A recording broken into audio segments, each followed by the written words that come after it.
Bismillahirrahmanirrahim. Assalamualaikum warahmatullahi wabarakatuh. Alhamdulillah wassalatu wassalamu ala rasulillah wa la hawla wa la quwata illa billah. Rabbi shrah li sadri wa yassir li amri wa hlul uqdatan min lisani yafqahu qawli. Allahumma alimna ma yanfa'una wanfa'na bima 'allamtana warzuqna ilman nafi'a amin amin ya rabbal alamin. Hadratal mukarramin, para asatidz yang dirahmati Allah Subhanahu wa taala, para hadirin jamaah yang semoga senantiasa Allah berikan keistiqomahan.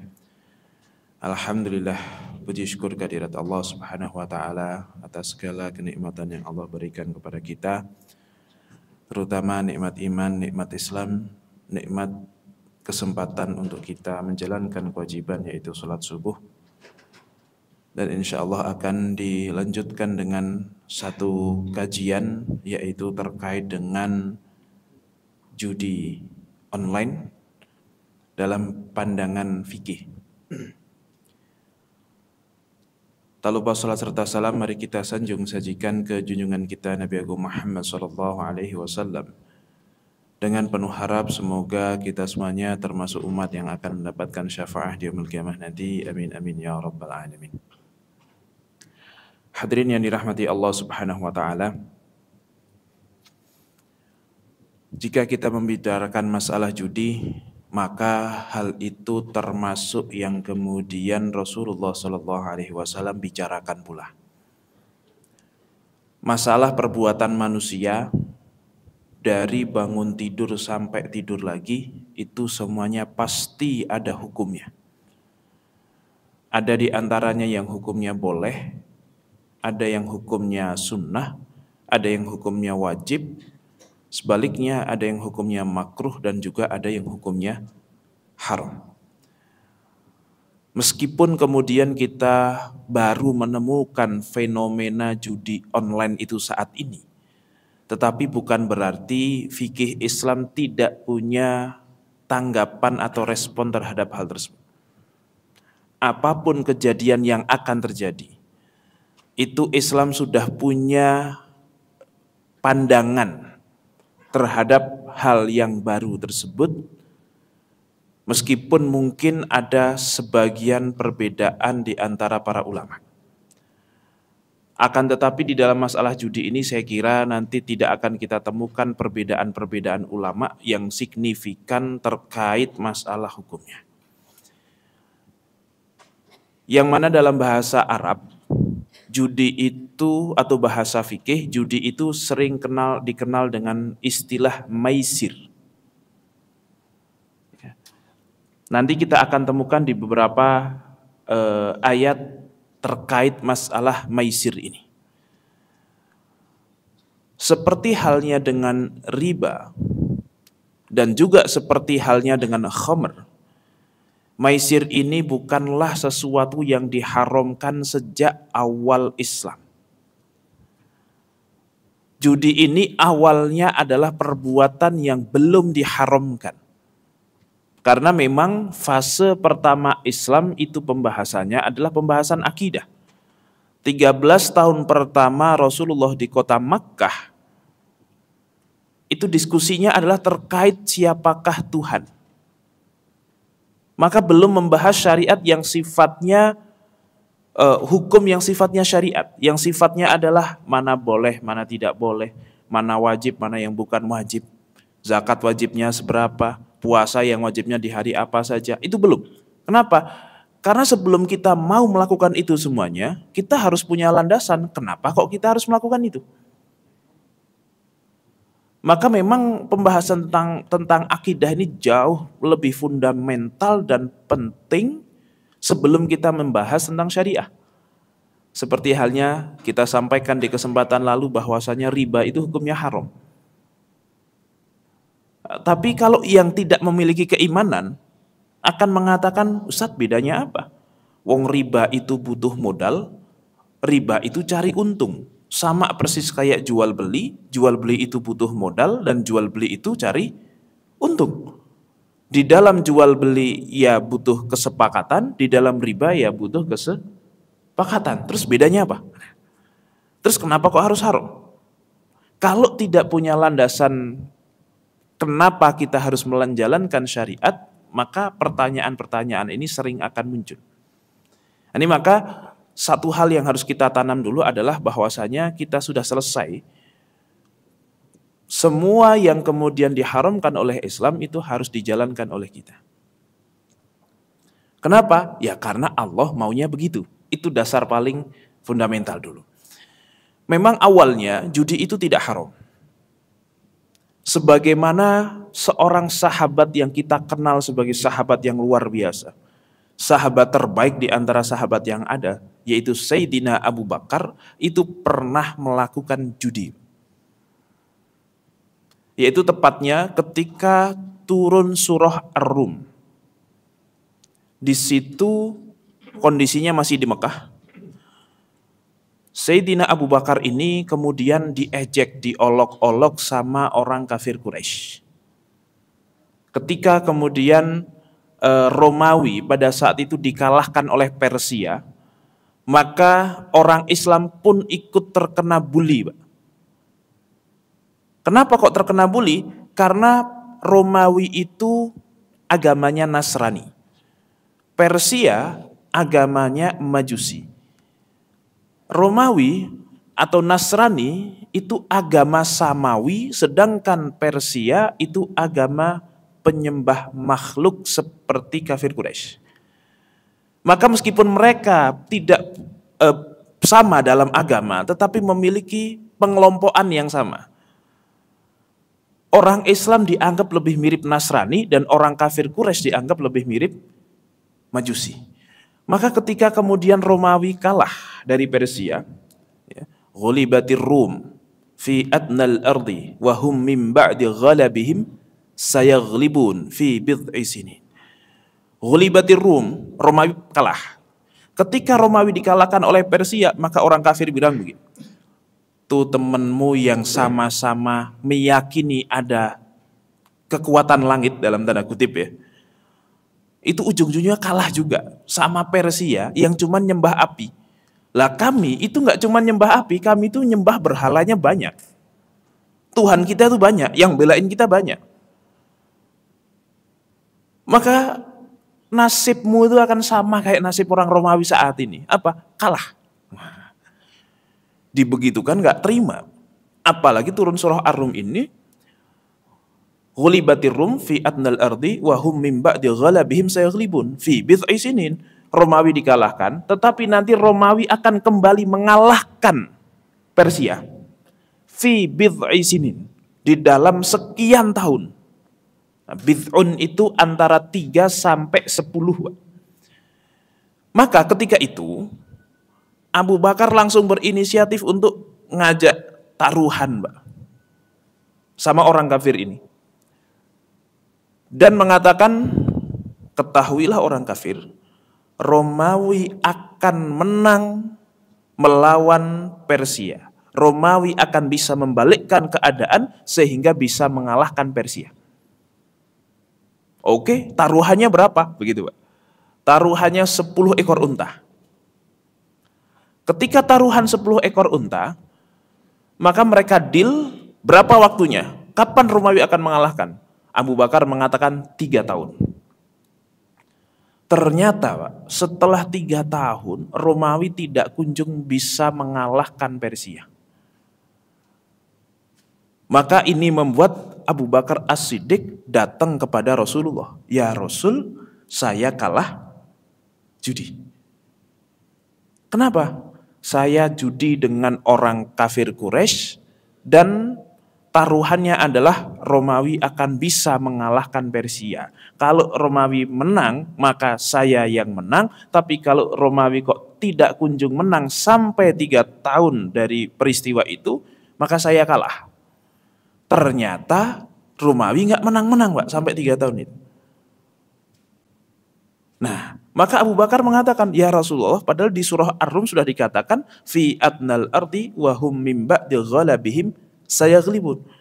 bahwasanya Romawi itu akan mengalahkan, setelah dikalahkan, dia akan mengalahkan Persia di dalam sekian tahun, yang rentannya itu 3-10 tahun. Maka Rasul pun kemudian memberikan nasihat kepada Abu Bakar terkait judinya. Siapa Pak yang ngasih apa namanya? Advice, yang ngasih nasihat kepada Abu Bakar terkait judi? Rasulullah. Gini Abu Bakar, bid'un itu artinya 3-10. Kalau kamu kok pasang waktunya di 3 tahun, ya kemungkinan kalahnya besar. Jangan pasang di 3, tapi pasang di 10 tahun. Maka pasti akan menang karena janji Allah tidak akan pernah salah. Masalahnya Allah memang mengatakan bid'un 3-10. Soalnya Abu Bakar terlalu pede di angka 3-nya. Gitu. Allah tidak pernah menentukan 3 itu. Nah, tapi kesepakatan kita 3 tahun ya Rasulullah. Tingkatkan taruhannya, terus tambahkan durasinya. Akhirnya Abu Bakar datang ke orang kafir itu dan kemudian mengatakan bahwasanya kita review ulang taruhan kita. Mau nggak? Ini kalau mau sekarang ya 10 unta silahkan ambil, saya akui kalah. Tetapi kalau mau kita tingkatkan taruhannya menjadi 100 ekor unta, tetapi waktunya ditambahkan menjadi 10 tahun. Maka deal. Karena namanya judi itu Pak, kalah penasaran, menang ketagihan. Itu judi. Ya kan?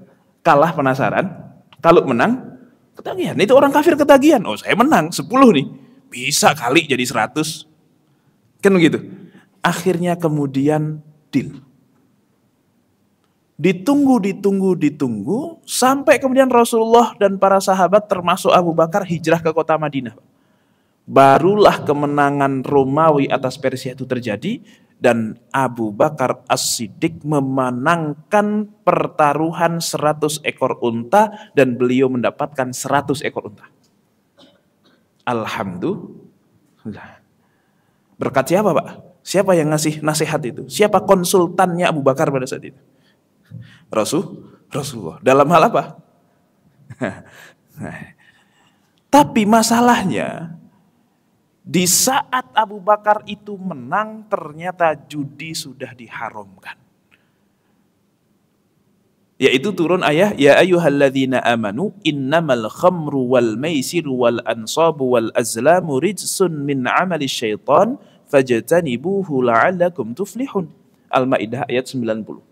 Wahai orang-orang yang beriman, sesungguhnya khamr, minuman keras, berjudi, kemudian al-ansab, ya, berhala, wal azlam dan mengundi nasib itu adalah perbuatan setan, maka jauhilah. Sudah haram, Pak. Akan tetapi oleh Rasulullah SAW kemudian bukan berarti judinya di cancel, tidak. Tetap ambil itu 100 ekor untanya dari orang kafir. Karena tentu 100 ekor unta itu kalau di tangan orang kafir sama di tangan orang Islam lebih manfaat di tangan orang Islam. Ambillah 100 ekor unta itu, tapi tidak menjadi hak milik kamu. Hada suhtun kata Rasulullah, fatasoddaq bihi. Itu semuanya adalah perbuatan yang dosa, maka sodakohlah dengan 100 ekor unta itu. Akhirnya Abu Bakar mensedekahkan 100 ekor unta itu. Tentu Abu Bakar nggak sedih, Pak. Karena yang Abu Bakar sedihkan itu adalah dia judi juga bukan karena cari uang, Pak. Dia judi karena nggak terima direndahkan oleh orang kafir. Nah, dia panas gara-gara itu akhirnya judi. Nah, maka yang penting dia bisa mengalahkan argumentasi orang kafir ini, maka cukup. Masalah 100 ekor unta. 100 ekor unta itu akhirnya seluruhnya disedekahkan oleh Abu Bakar As-Siddiq untuk kepentingan umat Islam. Dan di situ Abu Bakar nggak ngenyang, Pak, bahasa saya. Ngenyang itu apa? Rasul jangan 100 lah. Ya 90 boleh ambil tapi 10 lah sisain buat saya. Enggak, Pak. Karena memang itu haram semuanya, maka harta haram tidak boleh dimiliki oleh orang Islam. Maka dibuang semuanya. Dibuang dalam tanda kutip, bukan dibuang tidak dimanfaatkan, tetapi dibuang dalam arti tidak dimiliki oleh Abu Bakar As-Siddiq. Jadi di dalam awal-awal Islam judi itu pernah diperbolehkan atau ya belum sempat diharamkan di awal. Nah, itu adalah dalil keharaman judi yang pertama. Kenapa kok judi itu kemudian dilarang? Di dalam ayat selanjutnya disebutkan, innama yuridu syaitanu ayyuqi'a bainakumul adawata wal baghdha'a fil khamri wal maisir. Bahwasanya sesungguhnya setan itu ingin menimbulkan permusuhan dan kebencian di antara kamu gara-gara minuman keras dan judi. Karena orang kalau mabok itu bawaannya sensi. Betapa banyak orang mabok terus berantem. Padahal orang mabok tuh kalau berantem juga nggak sakit-sakit amat kalau mukul sebenarnya. Tapi ya itu begitu, Pak. Pokoknya bawaannya emosi, semua orang ditantang berantem. Nggak punya takut sama sekali. Wal maisir begitu pula dengan judi. Seikhlas-ikhlasnya orang main judi, itu tetap kalau bisa menang, Pak. Iya kan? Pasti kalau kalah kesel, begitu. Kesel kepada siapa? Pasti kepada yang menang. Pasti itu. Nggak usah kok judi, Pak, mohon maaf, kadang cuman sekedar main PS nggak ada taruhannya aja, kalah kesel, Pak. Itu bisa pukul-pukulan itu anak kita kalau kemudian kalah main PS dari temennya itu. Itu cuman sekedar main PS, yang kalah paling jongkok atau diledekin doang. Ini judi, hartanya keambil. Yang dengan harapan orang judi itu dapat sesuatu yang lebih. Nah, maka inilah hikmah kenapa kok diharamkan Allah sebutkan di dalam hal yang lain. Dan di dalam satu hadis riwayat Abu Dawud, Rasulullah juga pernah bersabda begini, man la'iba bin nardi faqad asallaha wa rasulahu. Barang siapa yang bermain dengan nardi, maka telah bermaksiat kepada Allah dan Rasulnya. Siapa itu nardi, Pak? Ini bukan Pak Sunardi ya, kalau ada mohon maaf. Bukan nardi itu, tetapi siapa nardi di sini? Yang disebut dengan nardi adalah dadu.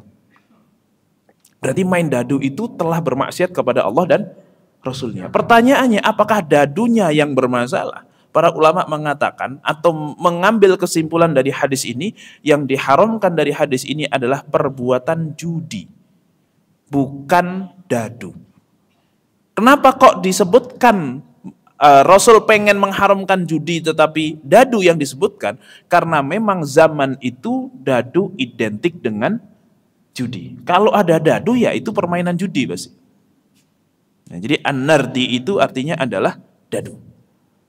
Nah, seringkali Rasulullah memang mengharamkan sesuatu, tetapi yang diambil adalah sampelnya yang identik, yang sedang viral pada masa itu.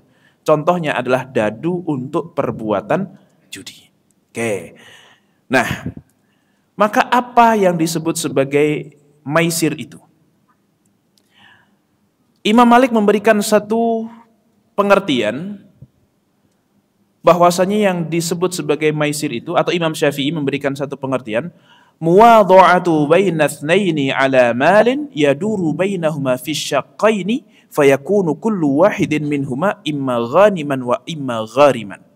Yaitu dua orang meletakkan harta masing-masing dengan komitmen, dengan porsi yang sama kurang lebih, dan salah satu di antara mereka pasti ada pemenang dan pasti ada yang kalah. Itu namanya judi, Pak. Yaitu dua orang sama-sama meletakkan harta untuk menjadi taruhan, yang mana satu pihak akan menjadi pemenang dan pihak lain akan menjadi yang kalah. Satu akan untung, yang satu akan rugi. Ini pengertian dari maisir menurut Al-Imam Asy-Syafi'i.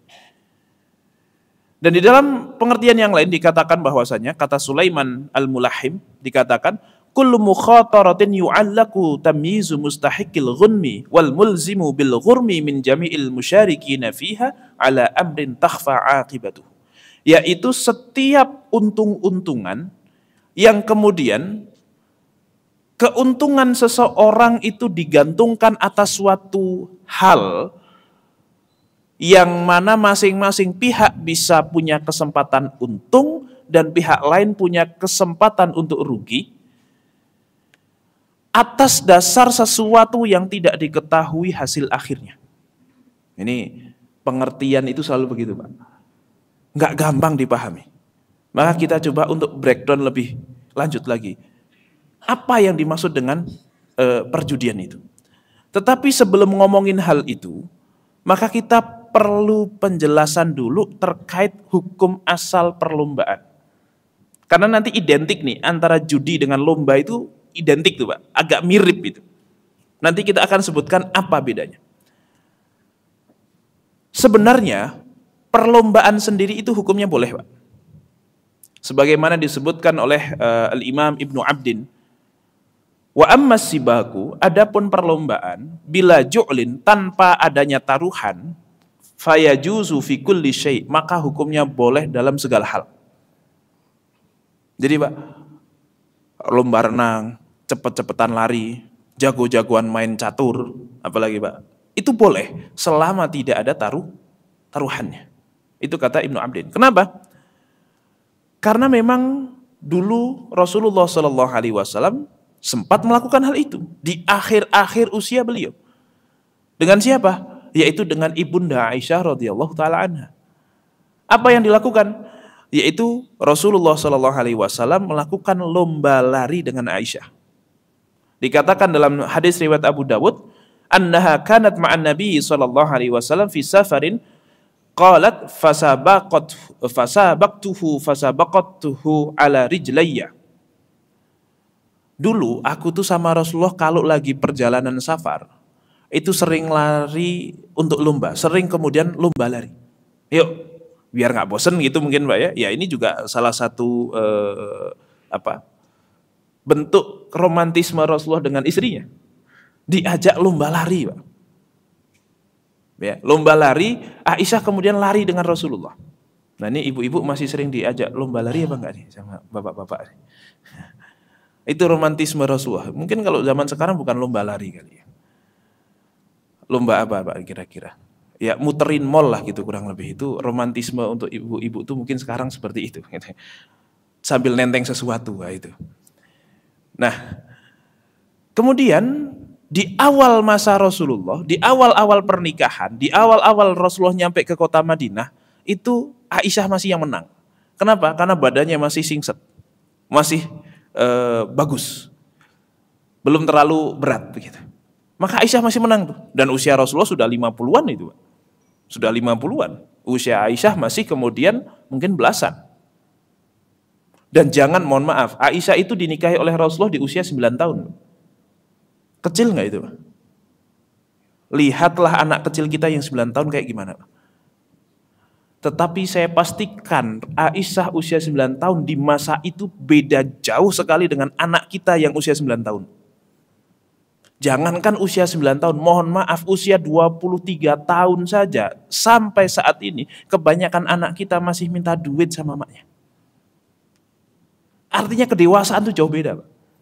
Nggak usah kok kemudian zaman Aisyah, zaman mungkin bapak ibu kita saja, itu usia 13 tahun sudah sanggup untuk mendidik anak. Betapa banyak orang tua kita yang usia segitu kemudian sudah nikah. Dan nyatanya bisa mendidik dan membesarkan kita jadi orang baik Pak. Itu zaman orang tua kita, gimana zaman Aisyah? Jangan bandingkan dengan anak 9 tahun zaman sekarang. Anak 9 tahun zaman sekarang gak dibeliin HP, tantrum Pak. Aisyah gak pernah begitu. 9 tahun udah gak begitu. Jauh beda. Jadi gak bisa disamakan hanya dengan usianya, tapi tolong juga dengan karakter pendidikannya. Ya, zaman sekarang itu sampai usia kuliah pun kita dibikin gak mandiri. Ya, ini gak tahu yang salah anaknya, orang tuanya, atau sistem pendidikannya gak tahu. Tapi atau memang zamannya sudah begitu. Tapi zaman sekarang kayaknya bocah usia 23 tahun kok masih minta duit sama maknya kayaknya masih biasa Pak ya. Kayak masih pantas begitu. Nah, padahal orang kalau sudah baligh itu harusnya sudah punya kemandirian untuk menikah. Sudah punya kemampuan secara mental ataupun fisik untuk menikah. Gitu. Karena di dalam Al-Quran disebutkan wabtalul yatama hatta idza balaghun nikah. Ujilah seorang anak yatim sampai kemudian masuk usia nikah. Yang dimaksud usia nikah adalah usia baligh. Artinya orang kalau sudah baligh harusnya sudah siap nikah. Zaman sekarang meskipun sudah baligh belum siap untuk memiliki komitmen itu.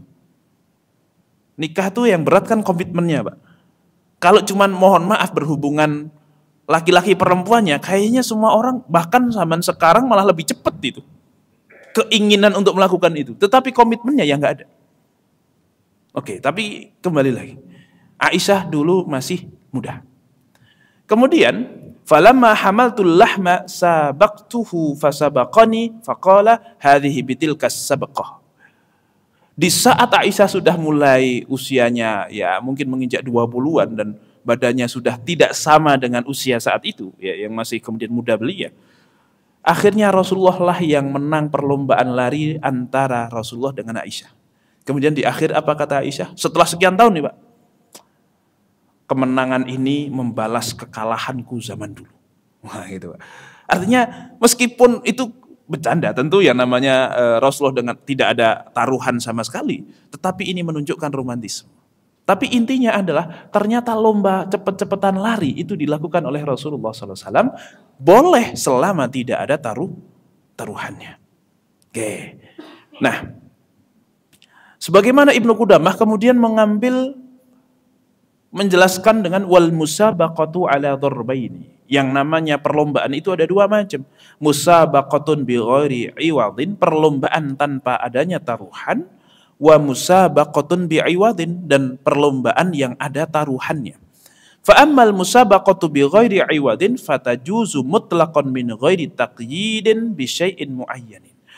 Adapun perlombaan tanpa adanya taruhan, maka hukumnya adalah boleh secara mutlak tanpa ada pengkhususan yang dilarang.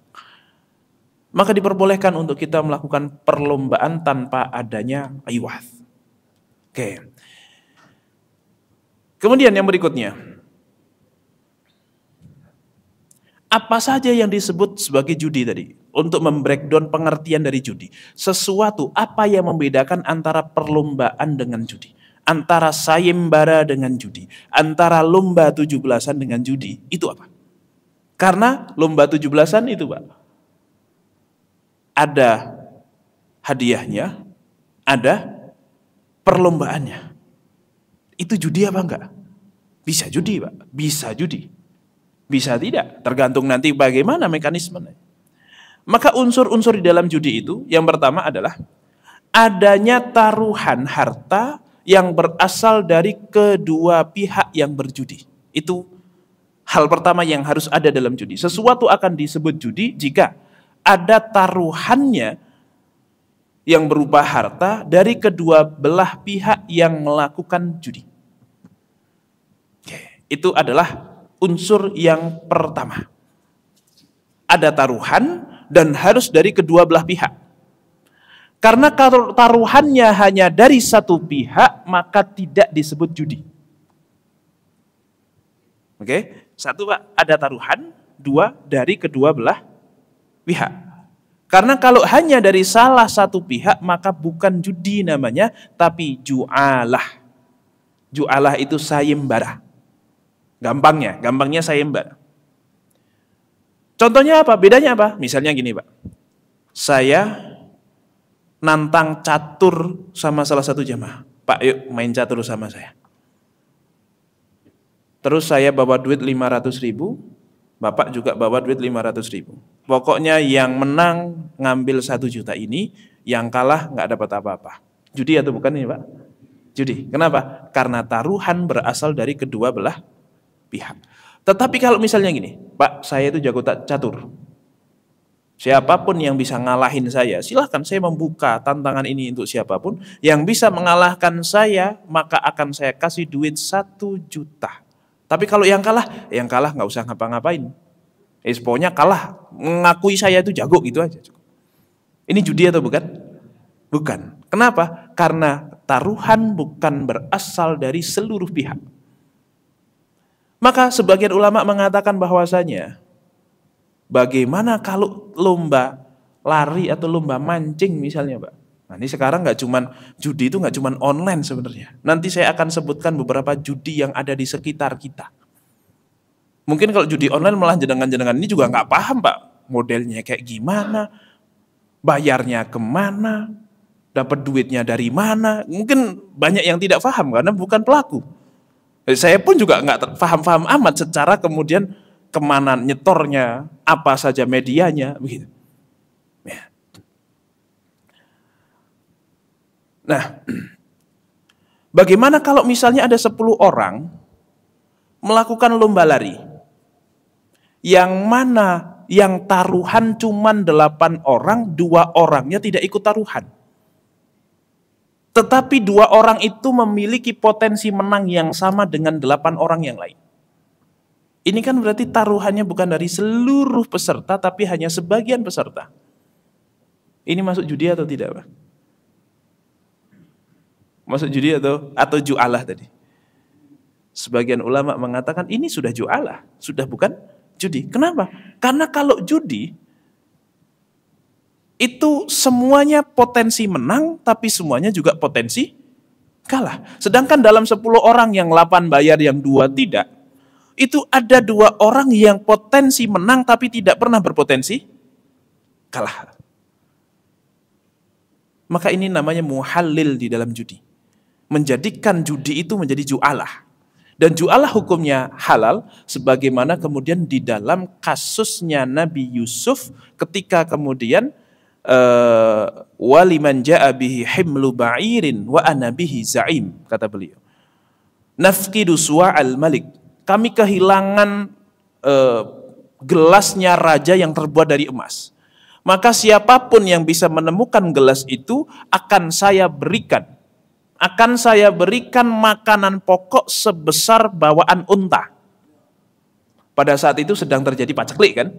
Nah, maka siapapun yang bisa akan saya kasih hadiah seperti itu.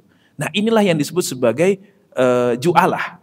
Syariat di Nabi Yusuf ini kemudian diadopsi atau masih dihalalkan sampai syariat Nabi Muhammad SAW. Oke, maka yang tadi ya sebagian ulama mengatakan ini muhalil, ini aman. Meskipun kemudian 8 orang taruhan, tetapi ada 2 orang yang memiliki potensi menang yang sama, kok tidak ikut taruhan, maka hilang dari unsur judi di dalamnya. Tapi harus dipastikan 2 orang ini memiliki potensi menang yang sama. Jangan 10 orang kita mau judi nih, tapi kalau 10 orang ini kok taruhan semuanya, 8 orang kok taruhan semuanya, kita judi. Ya sudah, panggil 2 orang yang kemudian dia itu potensi menangnya kecil. Yang kecil-kecil lah, yang masih muda-muda, yang masih bocah-bocah lah gitu. Supaya apa? Ya supaya halal tapi dia nggak mungkin menang. Ini kan sama aja itu. Itu nggak ngaruh. Tetapi meskipun awalnya pengen taruhan biar semangat, karena tidak semua taruhan itu juga nyari untung juga, Pak. Taruhan itu juga nyari semangat juga kadang. Mohon maaf, kayak main futsal yang kalah bayarin itu gimana ceritanya, Pak? Itu kan bukan nyari untung sama sekali, Pak. Nyari apa itu? Ya biar semangat mainnya, kan begitu. Main badminton yang kalah bayarin lapangan, ada nggak, Pak, begitu, Pak? Main tenis begitu misalnya. Ya begitu-begitulah. Nanti kita akan bahas satu persatu itu. Itu kan nyari semangat. Maka harus ada 1 orang yang kemudian tidak terlibat, minimal 1 orang yang tidak terlibat dalam taruhannya, tetapi terlibat di dalam menangnya dan di dalam perlombaannya dengan porsi kemenangan yang sama dengan yang lain. Maka aman. Itu yang pertama. Yang kedua, adanya suatu permainan yang digunakan untuk menentukan siapa pemenang dan siapa yang kalah. Yang mana tidak diketahui oleh seluruh pihak siapa yang akan menang, siapa yang akan kalah. Adanya satu permainan atau mungkin satu media untuk menentukan siapa pemenang, siapa yang kalah. Ini bisa berupa permainan, bisa berupa kejadian, bisa merekalah pelakunya, bisa orang lain pelakunya, Pak. Contoh yang dijadikan media, bola. Madrid lawan Liverpool, misalnya seperti itu, Pak. Nah, ada yang pegang Madrid, ada yang pegang Liverpool. Ini media. Karena apa? Madrid mungkin menang, Liverpool juga mungkin menang. Kita nggak pernah tahu siapa yang akan menang, terus kita taruhan. Ini judi.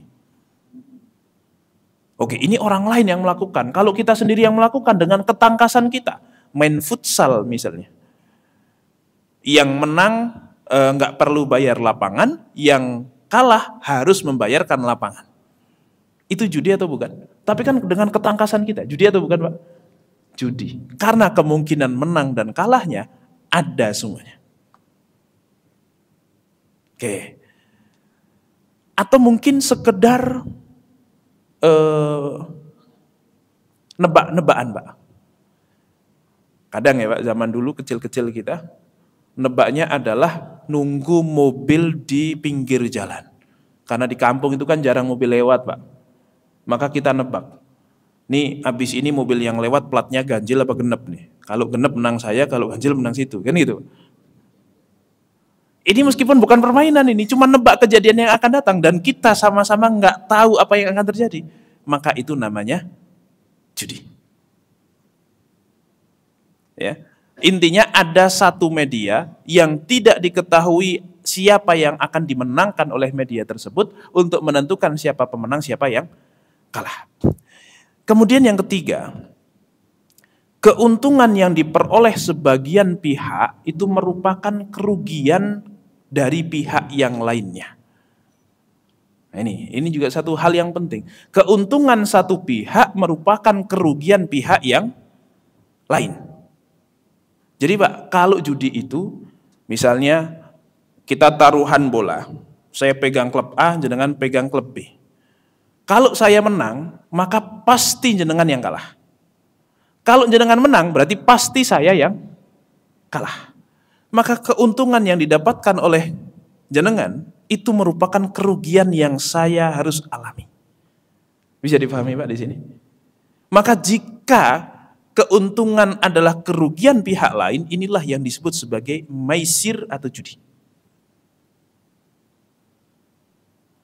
Dan ini tidak hanya terjadi di dalam perjudian, Pak, tapi di dalam beberapa akad bisnis zaman sekarang, itu ada yang modelnya seperti ini. Kalau jenengan rugi maka kita untung, tapi kalau kita rugi berarti yang untung jenengan. Ini konsepnya, mohon maaf. Ini harus saya sebut nih Pak. Walaupun nanti ulama beda pendapat ya. Sebagian ulama mengharamkan asuransi itu atas dasar judi. Kenapa? Karena pihak asuransi Pak, kira-kira asuransi kesehatan misalnya, pengennya yang customernya sakit apa sehat Pak? Sehat.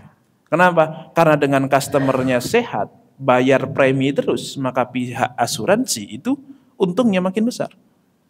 Tapi yang diharapkan oleh customer itu adalah bayarnya dikit dapatnya banyak, atau bayarnya banyak nggak dapat apa-apa Pak.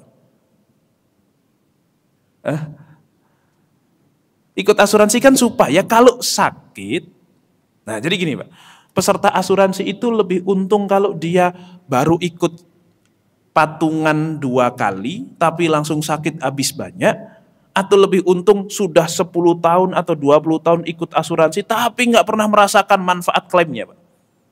Mana yang lebih untung?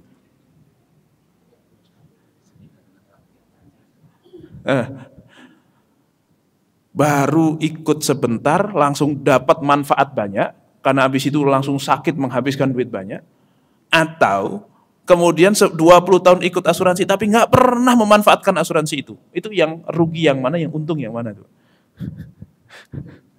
Dilematis ya Pak ya.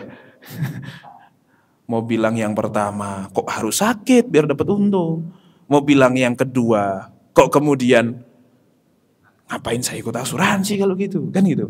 Mau sehat terus ternyata. Nah, kira-kira yang mana nih Pak? Sebagian ulama mengatakan asuransi itu haram karena keuntungan pihak perusahaan itu berasal dari kerugian pihak nasabah. Dan nasabah akan untung jika kemudian perusahaan itu bukan merugi sih, tapi mengeluarkan lebih banyak daripada yang ia terima. Kan gitu, hitung-hitungan matematikanya di luar sakit apa enggak sakitnya, kan seperti itu. Oke, inilah yang disebut sebagai maisir. Nah, kemudian apakah pelaku berniat untuk mencari uang dengan adu nasib itu menjadi syarat? Artinya kalau cuma have fun doang, Ustaz, gimana? Kayak tadi, mancing bareng tapi supaya semangat taruhan. Nanti banyak-banyakan dapat, yang menang Pokoknya paling banyak ikan yang dia dapat, kiloannya paling banyak, dia yang akan memenangkan hadiahnya. Hadiahnya dari mana? Ya kita patungan semuanya. Biar semangat saja sih gitu. Atau mungkin tadi futsal biar niat, badminton biar niat, yang kalah bayarin lapangan. Atau kok lah atau apapun itu gitu. Itu judi atau tidak? Ya, kerugian satu pihak merupakan keuntungan yang lainnya, maka ini termasuk judi. Meskipun niatnya bukan untuk cari untung, tapi niatnya adalah ya sekedar having fun saja. Ini makanya dulu Pak, saya kecil-kecil dilarang sama bapak ibu saya untuk main gundu dengan konsep pek-pekan kalau bahasa ibu saya. Pek-pekan itu apa? Kalau saya menang banyak saya dapat banyak, kalau saya kalah ya gundu saya diambil, kan gitu kan? Kita sama-sama naruh 2. Nanti kemudian kita tangkas-tangkasan, yang paling tangkas kan dapat banyak tuh. Ya dapat banyak ya ambil yang dia dapat. Yang nggak dapat apa-apa ya sudah gitu. Padahal dari awal sama-sama naruh 2. Itu dari kecil saya dilarang sama ibu saya. Pada saat itu saya berontak Pak. Kenapa kok nggak boleh? Padahal teman-teman yang lain melakukan. Nggak boleh, itu judi gitu. Padahal saya harusnya kalau lebih pinter lagi, sebenarnya saya tetap melakukan saja Pak. Kenapa? Kan saya belum balik. Kalaupun melakukan judi belum balik kan tidak dosa Pak. Nah, cuman belum cukup sepinter itu pada saat itu. Ya. Tapi orang tua saya, ternyata sudah benar. Orang tua wajib mengedukasi anak supaya tidak seperti itu. Oke. Pertanyaan berikutnya Pak.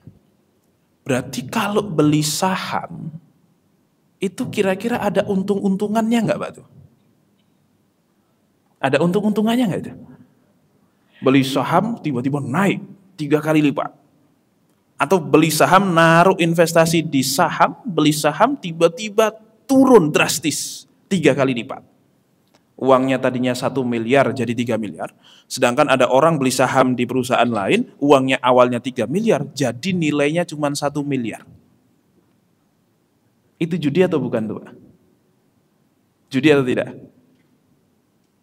Unsur-unsur ini ada nggak? Ada taruhan apa nggak?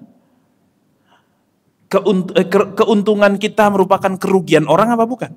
Nah ini penting. Poin pentingnya di sini. Keuntungan kita itu merupakan kerugian dari orang lain apa enggak? Dan kalaupun kita rugi, itu keuntungan orang lain apa bukan? Di dalam pembelian saham itu tidak ada unsur judinya.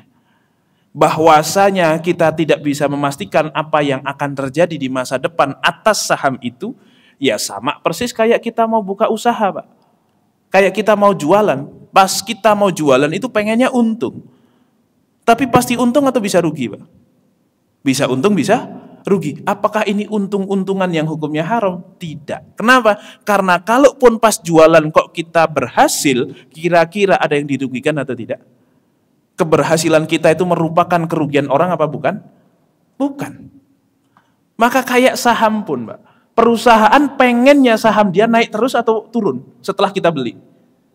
Ya pengen naik juga kan? Artinya perusahaan pengen terus naik, perusahaannya semakin untung besar, harga sahamnya semakin naik, semuanya senang. Karena ini kerjasama, naik-naik bareng, turun-turun bareng. Itu kalau saham. Tetapi kalau judi, pokoknya kalau jenengan menang berarti saya kalah. Tapi kalau saya menang berarti jenengan kalah. Itu bedanya judi sama untung-untungan yang lainnya. Oke, ya jadi ya, adanya taruhan berupa harta, adanya suatu permainan yang digunakan untuk menentukan siapa pemenang, siapa yang kalah, keuntungan satu pihak berasal dari kerugian pihak lainnya. Coba kita kemudian satu persatu bedah nih Pak. Judi-judi yang ada di sekitar kita. Misalnya, lomba 17 Agustus. Itu judi atau bukan? Pertama gini Pak. Ada permainannya apa enggak? Ada. Ada hadiahnya apa enggak? Ada. Tapi ada taruhannya atau tidak? Ada apa tidak? Tidak ada. Kenapa? Karena hadiahnya berasal dari mana? Hadiahnya berasal dari mana? Sponsor.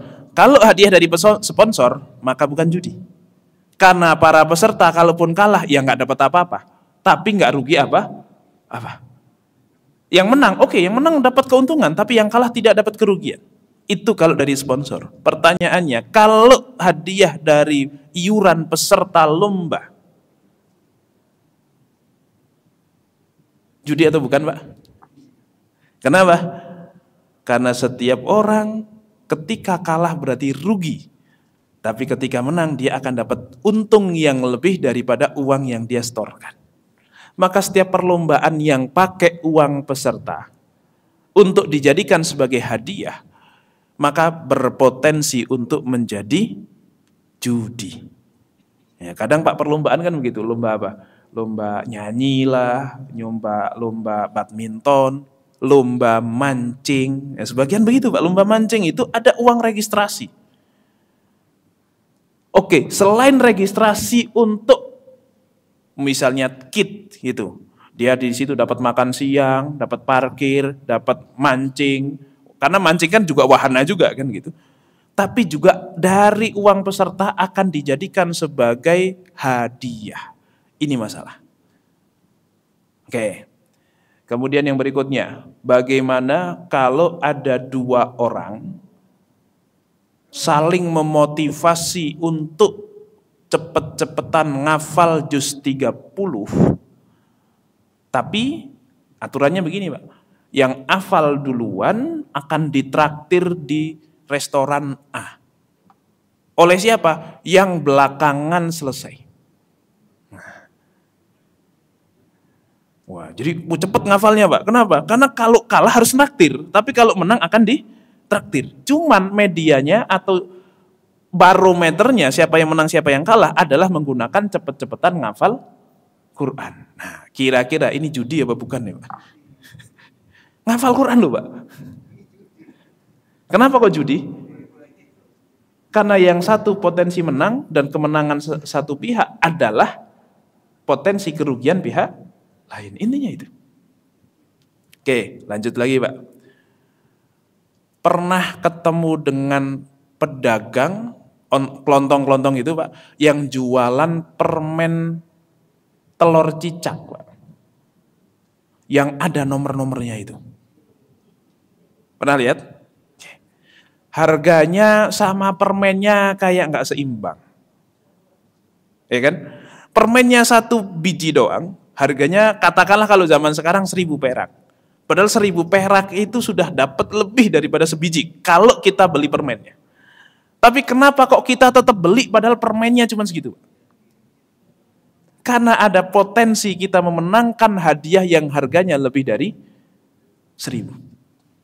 Pertanyaannya, ini judi apa bukan? Karena kalau kita cuma dapat permennya doang, rugi apa enggak Pak? Buka nomor 3. Pas dibuka nomor 3 apa? Ternyata coba lagi. Ya kan gitu. Dapat motivasi untuk coba lagi itu kira-kira setara nggak dengan 1.000 yang kita bayarkan Pak? Atau malah kesel? Saya udah cukup untuk dikasih motivasi. Saya pengen dapat hadiah kan begitu. Oke. Berikutnya lagi Pak. Judi ya, yang itu judi. Ya, memang itu judi. Meskipun kecil. Yang berikutnya lagi Pak.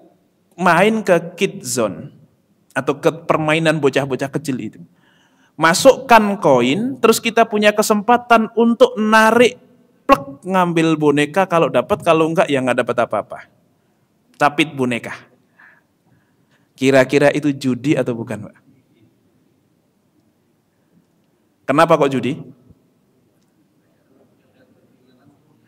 Karena keinginan para peserta adalah dapat boneka sebanyak-banyaknya dengan koin seminimal mungkin, dan keinginan si pemilik mesin capit adalah untuk orang masukin koin sebanyak-banyaknya dengan kehilangan boneka sedikit mungkin. Paham Pak sampai di sini? Judi apa enggak itu? Bapaknya judi bola, judi mancing, anak pertamanya judi online, adik paling kecil diajari judi capit boneka. Sudah keluarga judi itu Pak memang. Sejak kecil sudah akrab. Ini maka harus diwaspadai. Mungkin anak kita nggak dosa, wong belum balik Pak. Ya kita yang ngajak ke situ yang masalah. Walaupun tidak semua permainan itu haram. Kalau permainan kok kemudian masukin koin, kemudian kita main mobil-mobilan lama begitu, yang kita bayar adalah kesempatannya atau yang kita bayar wahananya, Pak? Nah, ini harus dibedakan nih. Kira-kira yang kita bayar apanya? Kesempatannya atau wahananya? Kalau yang dibayar kok wahananya, ya sudah, itu namanya jual beli atau sewa menyewa. Tapi kalau yang kita bayar kok kesempatannya, berarti itulah yang disebut judi. Karena ada satu permainan yang cuma mencet sekali terus jatuh, kalau dapat di pas poin tertentu, itu kita dapat kartunya banyak. Yang kartu itu nanti bisa ditukarkan dengan hadiah. Ya mungkin yang pernah bawa anaknya ke Kidzania begitu, Pak. Paham ini? Ini potensi judinya besar. Oke. Tinggal yang berikutnya lagi, Pak. Misalnya, zaman dulu, zaman sekarang sudah nggak terlalu ada sih. Ketik rek spasi weton. Bukan sih, kalau weton sih enggak sih ya. Ketik rek spasi apa? Dukung-dukung itu loh.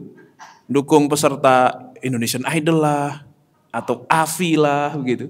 Ini kira-kira judi apa enggak? Kalau itu sih masih belum ya, dukungan, Pak. Tapi kalau rek spasi hadiah atau apa, yang menang nanti akan diundi dan yang menang nanti akan mendapatkan hadiah. Itu judi atau bukan? Potensinya adalah judi, Pak. Kenapa? Karena harga SMS-nya yang normalnya itu 300 perak, itu jadi 2.000 perak. Nah, selisih dari harga normal itulah taruhannya sebenarnya. Oke, tinggal berikutnya lagi. Kira-kira kalau kita beli sabun cuci yang berpotensi kalau nanti digosok di bungkusnya kok ada umroh, maka kita akan menang umroh, itu judi apa bukan itu? Judi atau bukan itu, Pak? Tinggal tanyakan, uang yang kita keluarkan itu sudah terkompensasi dengan barang yang kita inginkan atau belum? Atau memang uang yang kita bayarkan untuk dapat kesempatan itu? Kira-kira kalau beli sabun cuci Daya misalnya, atau Rinso begitu, Pak, misalnya. Itu uang kita kenapa beli Daya adalah karena saya pengen dapat umrohnya. Atau kita beli Daya ya karena butuh sabunnya, dapat umroh, alhamdulillah, enggak ya udah, gitu kira-kira. Nah, meskipun mungkin di situ ada ketidakjelasan, tapi minimal uang yang kita keluarkan itu jelas dapatnya apa. Nah, masalah enggak dapat umrohnya ya memang itu pun nggak rugi, wong memang dari awal kamu beli deterjen. Beli deterjen dapat deterjen kan pas, Pak. Beda dengan beli telur cicak dapat angka tadi. Dari awal 1.000 kok dapat segitu, itu nggak imbang. Tapi kalau 10.000 kok dapat 1 kilo atau berapa, ya begitulah dengan kemasan yang ada begitu. Kan biasanya harganya ya sama, Pak. Cuman ini lagi promosi, kemudian ada kesempatan hadiah umroh, maka nggak masalah yang seperti itu. Bisa difahami, Pak ya? Oke. Nah, tinggal kita coba bahas judi online itu termasuk judi ya, Pak? Kira-kira judi atau tidak, Pak? Oh, mungkin kalau zaman jenengan saya kasih satu contoh lagi. Ada yang namanya SBSN. Masih ada yang ingat, Pak? SDSB. Kok SDSN? SBSN mah surat berharga nasional ya. Sukuk itu mah. SDSB, surat apa itu, Pak? Lupa saya. Pokoknya yang beli nomor sumbangan dana sosial berhadiah. Itu legal. Itu legal dan mohon maaf sempat dihalalkan. Oleh siapa? Nggak usah ngomong di sini lah. Pokoknya sempat dihalalkan. Gitu. Itu sempat dihalalkan, Pak. Tapi yang kita beli apa itu? Bahasanya adalah sumbangan, tapi yang nyumbang semuanya tujuannya satu. Dapat hadiah. Nyumbang apa bukan itu? Nyumbang kok pengen dapat hadiah. Itu bukan nyumbang, Pak. Ini masalah ini sebenarnya. Untung sudah nggak ada zaman sekarang. SDSB, zaman dulu. Oke. Judi online kita coba cek apakah itu judi atau bukan. Judi online judi atau bukan, Pak? Satu, ada taruhan atau tidak? Ada. Keuntungan satu pihak merupakan kerugian pihak lain, betul atau tidak? Antara siapa dengan siapa nih, Pak? Bandar sama pemain. Oke. Yang ketiga, ada nggak media yang digunakan untuk menentukan siapa pemenang, siapa yang kalah? Ada nggak Pak? Ada. Yaitu permainannya itu kan, yang kayak permainan handphone biasa gitu, tapi ternyata itu untuk media judi. Tapi itu judi atau tidak? Menurut saya tidak judi Pak, judi online itu. Namanya saja judi online. Kenapa? Wih, ntar dulu Pak, tenang. Bukan berarti halal ya Pak ya. Judi online itu bukan judi menurut saya. Karena kalau kita judi, saya pegang Madrid, jenengan pegang Barcelona Pak, kita nggak pernah bisa ngontrol siapa yang akan menang. Ya kan? Kita nggak pernah tahu siapa yang menang antara Madrid sama Barcelona. Tetapi untuk permainan di dalam judi online, itu sama bandar sudah disetting, bandar tahu apa yang akan terjadi. Judi apa bukan? Penipuan, bukan judi Pak. Wong dia sudah tahu apa yang akan terjadi kok. Judi itu kalau dua pihak masing-masing sama-sama nggak tahu apa yang akan terjadi.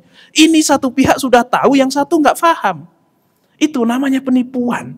Maka judi online itu haram bukan karena dia judi, tapi haram karena dia bodoh. Mohon maaf nih agak kasar ya Pak. Paham nggak? Kenapa? Karena jelas yang satu mengontrol yang pihak lain. Itu scamming itu. Dipermainkan psikologisnya seolah-olah punya potensi menang, padahal bandar pasti menang. Sudah pasti Wong bisa dikontrol kok. Wong permainannya pakai permainan yang dia miliki. Ya kira-kira yang bisa ngontrol kita apa dia, Pak? Dan kira-kira dikontrol apa tidak? Pasti dikontrol, nggak mungkin tidak. Itu pengakuan banyak orang yang bandar-bandar judi yang tobat itu kan mengatakan ini sudah disetting bahwa di awal-awal akan dikasih menang sekian supaya kemudian dia merasa pede bahwa dia hoki, bahwa dia ngerti polanya, dia akan all in. Tapi setelah all in selesai itu Pak, dihabisin itu. Itu scamming itu Pak. Ini lebih parah daripada judi sebenarnya. Mungkin pihak penjudinya merasa ini judi, tapi aslinya ini penipuan. Aslinya. Cuman nggak sadar saja. Yang ditipu-tipu ini pada nggak sadar saja bahwa ini adalah penipuan. Jadi bukan berarti halal juga Pak ya. Ya ini satu hal yang masalah besar ini. Ya, kalaupun dapat uang itu memang dimainkan psikologisnya seolah-olah dia punya hoki yang kemudian bisa mendatangkan keuntungan berikutnya. Maka mau judi online atau tidak online itu memang sama-sama merusak, ya, sama-sama membikin kecanduan, sama-sama bikin males, sama-sama bikin miskin. Itu judi, Pak. Maka apa yang disabdakan Roma Irama fi dangdutihi itu telah benar. Gitu. Qala Roma Irama fi dangdutihi, kan gitu ya. Bahwasanya yang kaya bisa jadi miskin, apalagi yang miskin kan gitu. Yang iman bisa jadi murtad, apalagi yang awam, kan begitu Pak ya. Kalaupun menang itu adalah awal dari kekalahan. Nah begitu. Kalah jadi orang jahat, ya, karena akan ngerampok sana sini, akan menghalalkan segala cara untuk dapat duit. Kalau menang, duitnya biasanya dipakai untuk sumbang masjid atau untuk pergi ke karaoke, Pak, kira-kira. Nah itulah. Jadi menang atau kalah sama-sama jadi jahat itu. Kenapa? Karena memang itu menimbulkan kemalasan judi itu sehingga membuat kita seolah-olah akan bisa mendapatkan uang dengan cara yang cepat. Maka kalau kok misalnya, ini insya Allah kalau judi bentuknya kita akan dengan mudah mengidentifikasinya. Tetapi yang sering susah itu, yang sering kita ketipu itu adalah model investasi Pak. Ngomongnya investasi padahal aslinya adalah judi, tapi juga sebenarnya nggak judi-judi amat Pak, karena biasanya penipuan juga. Tapi intinya dengan modal sedikit bisa dapat untung banyak dengan cepat, itu pasti bohong Pak. Karena kalau benar dia nggak akan nanya, bilang-bilang ke kita, dia akan kerjaan sendiri, dia akan all in sendiri. Ngapain dia ngajak-ngajak kita? Tapi kan seringnya kita ditawarin sama orang untuk dapat hal yang fantastis dengan cara cepat, pokoknya nggak nyampe 1 tahun sudah dapat kapal pesiar, gitu nggak Pak? Yang kita juga bingung parkir di mana kalau dapat kan gitu. Parkir mobil aja kadang suka makan jalan orang. Ini kapal pesiar lagi mau taruh di mana kita? Nah, maka yang kayak gitu tuh potensi scammingnya, penipuannya itu sangat tinggi, termasuk perbuatan judi ini bukan judi. Judi online itu kalau saya memandang bukan judi online. Itu bukan judi. Kenapa? Karena judi itu syaratnya dua pihak memiliki potensi yang sama untuk menang dan kalah, tetapi di dalam judi online semuanya sudah diatur oleh satu pihak, maka ini penipuan. Bisa dipahami Pak ya, insya Allah ya. Nah, ini makanya ya lebih parah daripada judi bola lah gitu saya anggap. Lebih parah daripada judi mancing, judi tenis, judi futsal dan lain sebagainya. Tapi semuanya tetap judi. Biasanya mulai dari yang kecil-kecil, terbiasa dengan yang kecil, akan melangkah kepada hal-hal yang lebih besar. Ini juga jangan dilakukan, Pak. Jangan berarti kalau futsal doang kan masih kecil, saat nggak apa-apa. Toh kita nggak makan hartanya. Kayak Abu Bakar As-Siddiq kan menang tapi nggak makan hartanya. Iya, tapi merugikan orang. Itu yang nggak boleh. Kenapa Abu Bakar kok masih diperbolehkan? Karena dulu perjanjiannya sebelum terjadi pengharaman. Ini beda cerita. Gitu. Baik. Mungkin itu saja ya terkait dengan materi judi ini. Judi tidak hanya selalu judi, tapi kadang di permainan-permainan sekitar kita juga ada judi. Maka waspadai, fahami konsepnya supaya bisa memilah-milah mana yang judi dan harus kita hindari, mana yang bukan judi maka boleh kita laksanakan. Termasuk di dalam transaksi bisnis kontemporer saat ini. Itu juga ada yang mengandung muatan judi maka haram, tetapi ada juga untung-untungan yang bukan judi, maka jangan mudah untuk mengharamkan sesuatu. Baik. Allahu a'lam bishawab, saya kira cukup untuk materinya. Bismillahirrahmanirrahim.